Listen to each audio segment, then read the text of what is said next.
Good morning मित्रांनो, कोकणातील सकाळची पहाट ते तुम्ही दृश्य बघत आहात।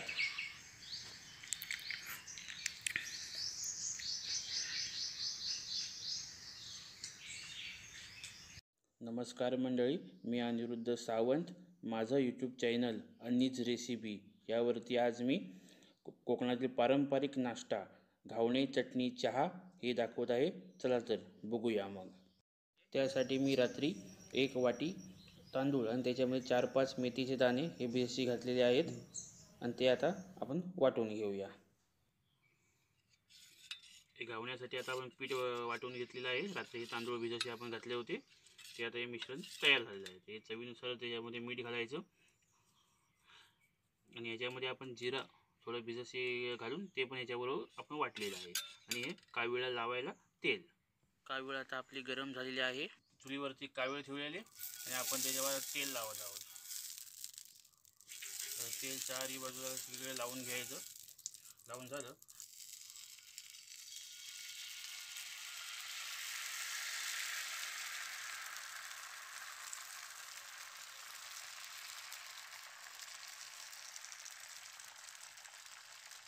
तर याच्यावर एक झाकण ठेवायचं। झालं तर काढायचं झाकण।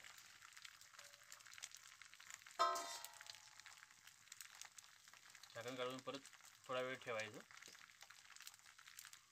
साईडून असे कड्या सोडायला लागली का आपण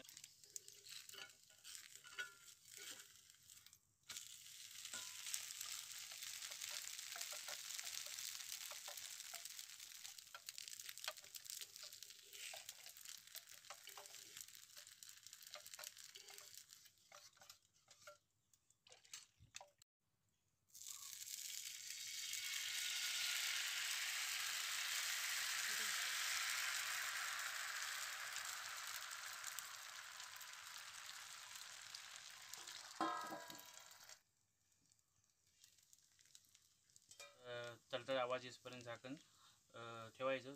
तळतळ आवाज यायचा बंद झाला का झाकण काढायचं। काढून झालं का बघा अशी ऑटोमॅटिक त्याची कडा सुटतात। कडा अशा सुटल्या तर तसं जर 2 कडा सुटूसपर्यंत ठेवायचं। ठेवून झालं तर हे बघा असं याचा आपण परतो। असं झालं हे असं परतायचं। परतून दुसरी बाजून पण जरा चांगलं भाजून घ्यायचं। भाजून झालं मस्तपैकी घावणं असं झालेलं आहे बघा। आता आपण नॉनस्टिकमध्ये बिना तेलाचं होते, पण आपली भिडाची जी कढई असते किंवा ही कावीळ असते त्या तेलाशिवाय काही होत नाही। थोडं तेल लावावं लागतं।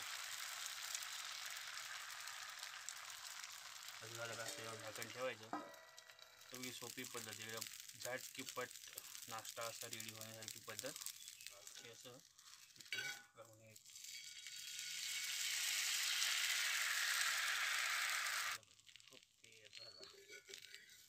घडी मारायची। चला मंडळी, आता आपण घावणे बनवून तयार झालेले आहेत।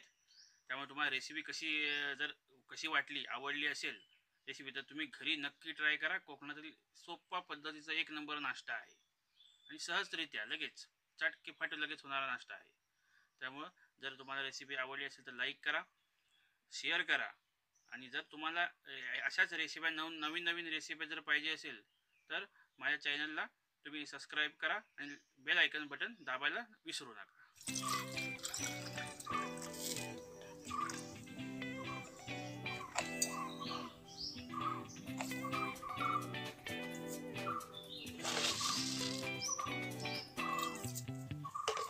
आणि हे गवती चहा, 1-2 ठेचलेलं आलं। तर चहा मस्तपैकी आता आपला उकळलेला आहे। मग त्यामध्ये दूध घालूया।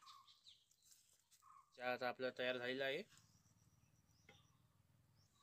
तर हे आता आपले घावणे तयार झालेले आहेत। त्यावर आपण चटणी चहा हे तुम्ही खाऊ शकता। आता आमच्याकडे जास्त करून चहामध्येच घावणे खातात।